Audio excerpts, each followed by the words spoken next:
This week we are witnessing a remarkable election roundup in the global south, with major elections recently concluded in India, South Africa and Mexico. Now, starting with India, the nation is celebrating a historic milestone in its democratic journey. The BJP-led National Democratic Alliance's resounding victory not only showcases the formidable strength of its political machinery, but also resonates with the hopes and dreams of India's diverse population. The results of the 18th elections for the Lok Sabha, or the lower house of the Indian Parliament, was announced on June 4. After the polling exercise concluded on June 1st, following a 7-phased election process which lasted for over 40 days starting from April 19. The results signaled a significant victory for the National Democratic Alliance. The alliance was a pre-poll arrangement entered into by several regional and national parties led by the Bharatiya Janata Party. The required 272-seat majority mark was surpassed by the NDA alliance, which bagged 293 out of the total 543 seats in the Indian Parliament. After achieving resounding victory in general elections, India's Prime Minister Narendra Modi thanked his fellow countrymen and Election Commission of India for the successful elections in the world's largest democracy. मैं देश के कोने-कोने में उपस्थित BJP के कार्यकर्ताओं को कहूंगा, आपकी मेहनत मोदी को निरंतर काम करने की प्रेरणा देता है। हम भारतीय मिलकर चलेंगे, देश को आगे बढ़ाएंगे। तीसरे कार्यकाल में देश बड़े फैसलों का एक नया अध्याय लिखेगा। और ये मोदी की गारंटी है।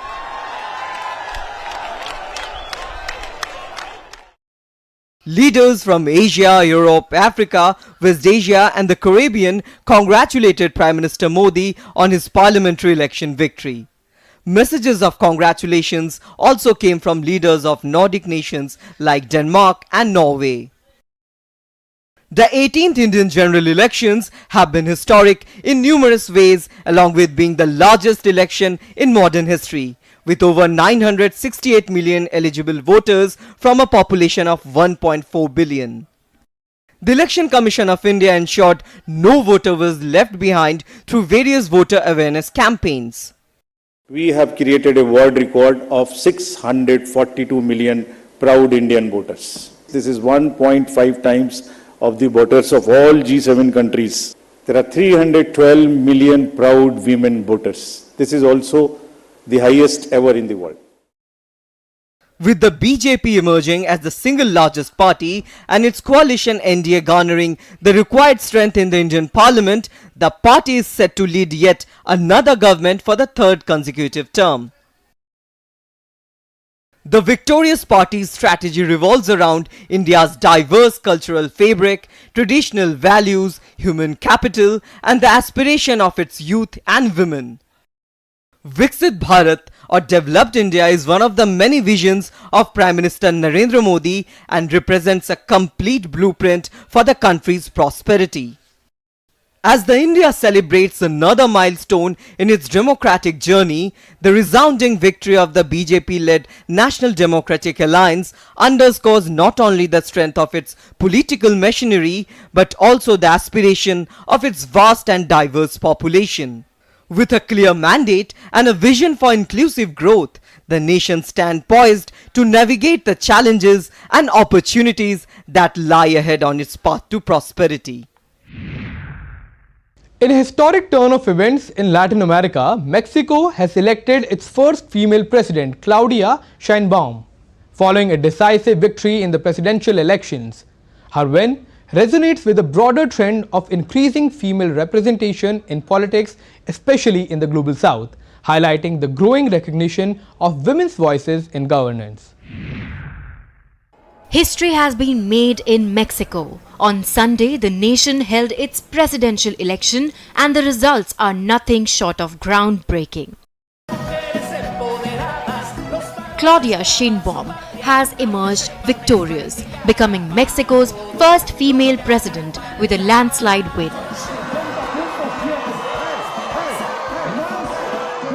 Preliminary results show that she received between 58 and 60% of the vote. Her closest rival garnered less than 30% and has conceded defeat.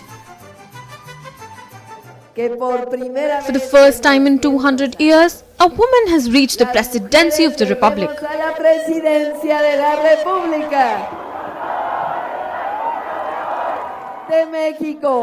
Thank you to the people of Mexico.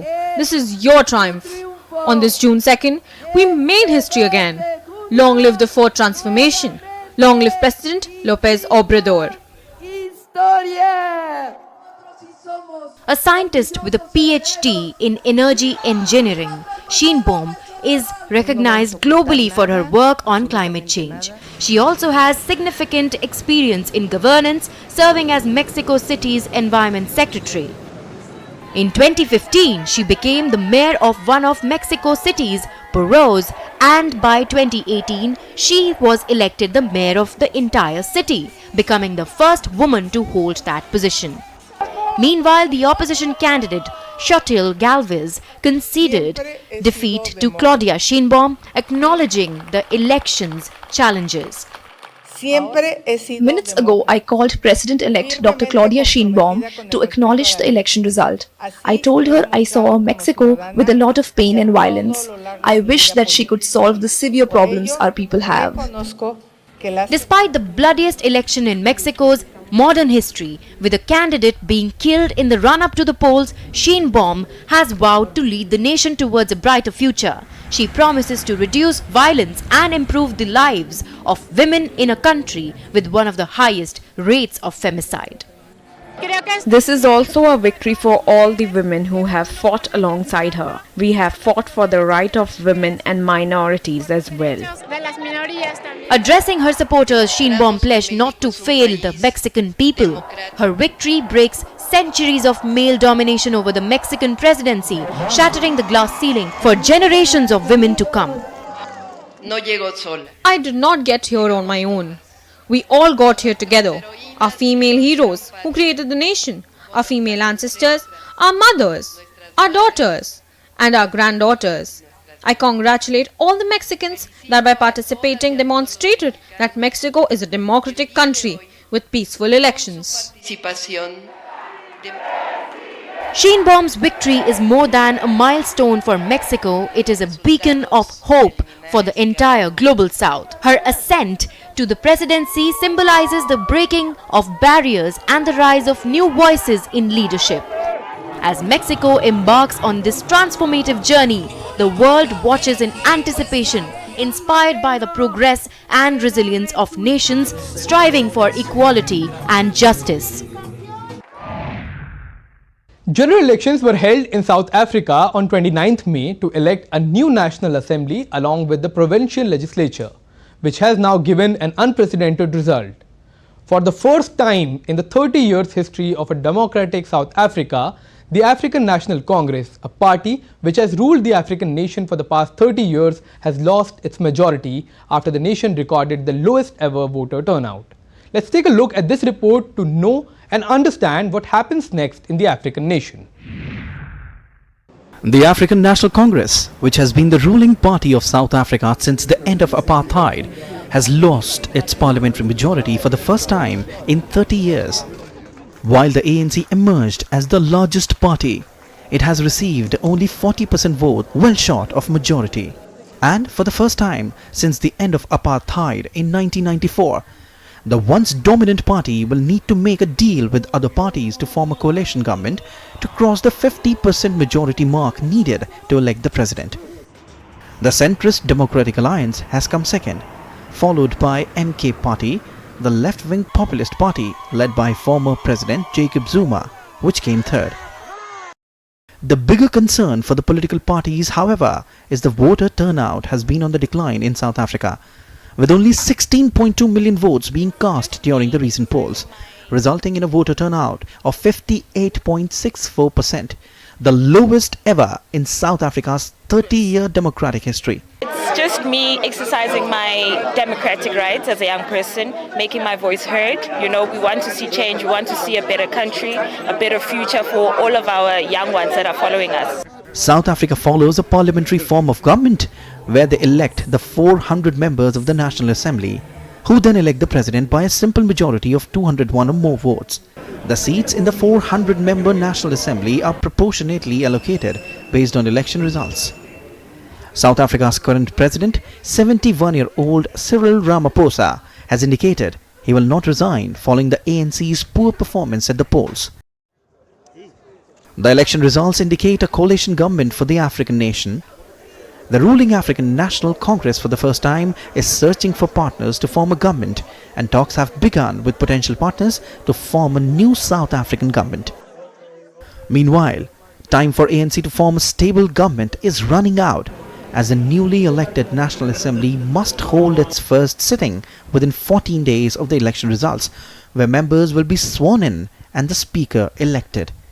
This is a time for sober minds. Even here inside, we are not going to go in and think that we think alike. We're not, dealing with the discussions from a point of view of locking ourselves into one option. And we're looking at all and various options. The South African results have again highlighted the power of the voter in a democratic nation. The voters angered by economic stagnation, high unemployment, crime and power blackouts made their voice heard in the elections last month. They had the chance, they ruined it, and now they've got no choice but to do it. It's quite interesting to see how it's going to all turn out, but I think it's going to be very great to see how the government is going to put South African first, right? Being the party that has dominated over 30 years, and now perhaps with different perspective from different parties, hopefully it might shift certain things, because sometimes we stay too much on our own narratives mindset, right? So I think working with other parties might help them to adapt to certain policies from other parties that might be very beneficial for everyone. As the anticipation builds about who will be part of new government in South Africa, the winner remains the voter. We will take a small break here and be back with more Global South stories on the other side. Keep watching.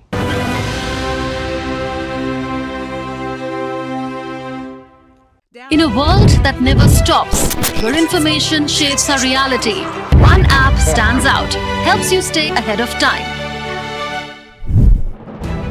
Introducing the DD India app, your gateway to a world of news right at your fingertips. Your most trusted source of news goes global, goes digital. Explore a world of options, top stories, live updates, in-depth analysis and more. Stay informed wherever you are. Real-time alerts keep you ahead of the curve always. The DD India app, connecting you to the world one story at a time. Download now and explore the world of knowledge, insights and authentic information. Wherever news breaks, whatever it takes. Connecting corners, cutting across continents. Stories that matter from across the globe. Accurate, authentic journalism that serves you right. From politics to glamour, from sports to world affairs. With a fusion of aesthetics and substance. Introducing news in a new avatar. Experience the world through a new lens. Stay tuned to DD India for an exciting journey beyond borders. Welcome back. You're watching DD India and this is Voice of the Global South. Let's take a look at the next stories.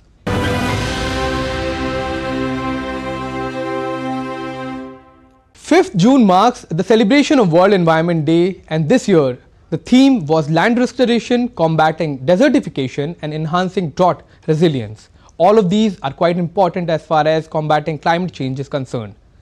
The current climate situation is alarming and everyone knows it. Ecosystems worldwide are under threat. The loss of biodiversity and shift in weather patterns have led to significant declines in health, economic stability and livelihood across various regions in the world. Over the past 12 months, a significant rise in temperatures has made it difficult for people to live, as the temperatures that have been recorded this year have been the hottest on record. The coming ones are projected to be even hotter. The last 12 months, each one of them at their moment in time has been the warmest on record. For this 12-month period, we've never been so warm in our climate. And for 11 of these 12 months, we have been above 1.5. So this depicts a situation that is effectively quite extraordinary.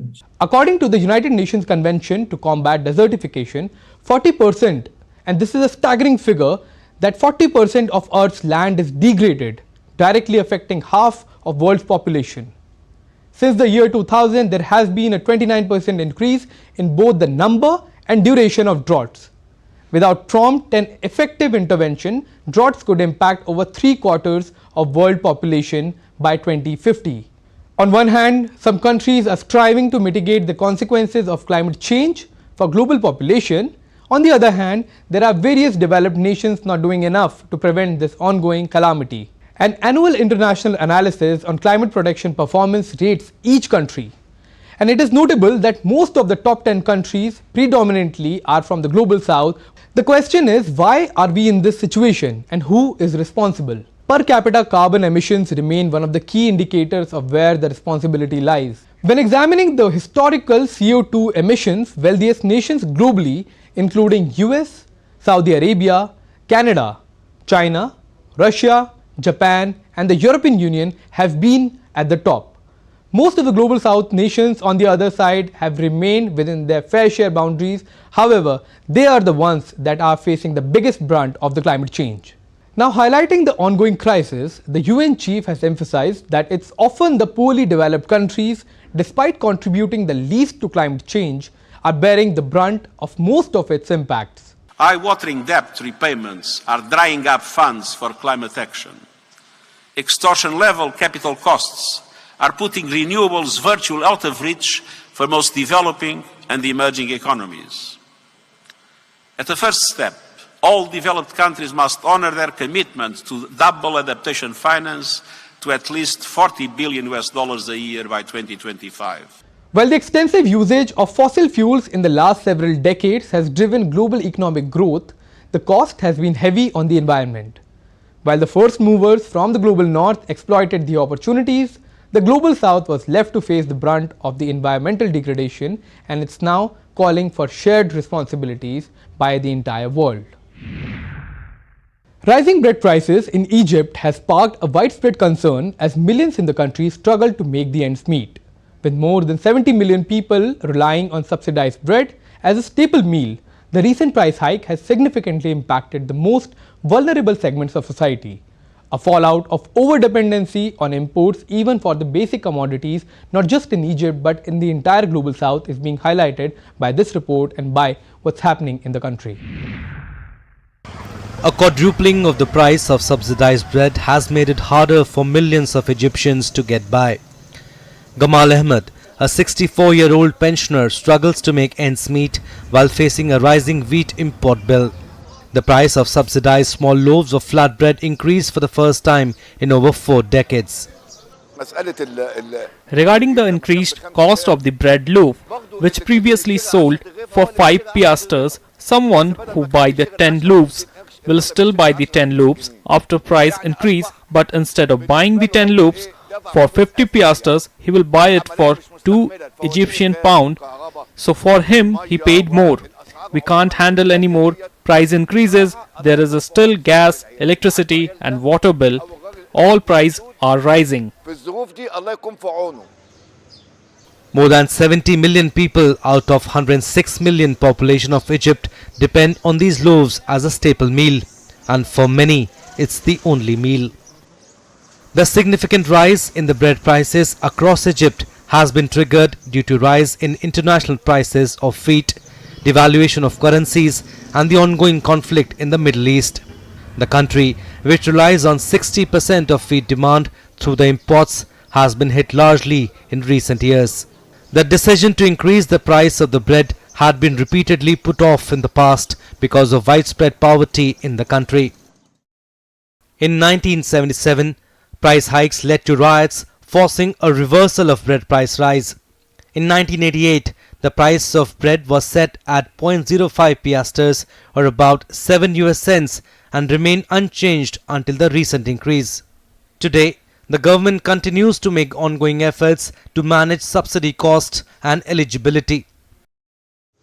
The price rise has hit majority of the population in the country, where the minimum monthly wage is $126. Of course, the price hike impacts me. The prices are already affecting me financially. We are barely making it with the current situation. We just rely on God. I try to find a side job to add to my salary. This is the only way to survive. Otherwise, you can't make a living. Of course, the salary itself will not be enough, and even with it won't cover the increasing prices. Bread is crucial for Egypt's 106 million people, with 60% living near or below the poverty line. On June 1st, the price of subsidized bread witnessed a fourfold increase. Meanwhile, prices have also increased for bread sold in private bakeries over the last 2 years. As Egypt grapples with rising living costs and economic challenges, the government's efforts to balance subsidy reforms with the needs of its population remain a critical and delicate task. This situation mirrors broader struggles in many nations, highlighting the need for more efficient supply chain networks and focus of self-reliance in basic necessities to protect the vulnerable communities of the Global South. That's it in this edition of Voice of the Global South. For those on the go, you can get all the latest news and updates from India and across the world on DD India mobile app. The app is available both on Android and iOS platforms. Scan the QR code on the screen to download now. You can also connect with us on Facebook, X and Instagram. Also check out our website ddindia.co.in. From my entire team, goodbye and keep watching DD India.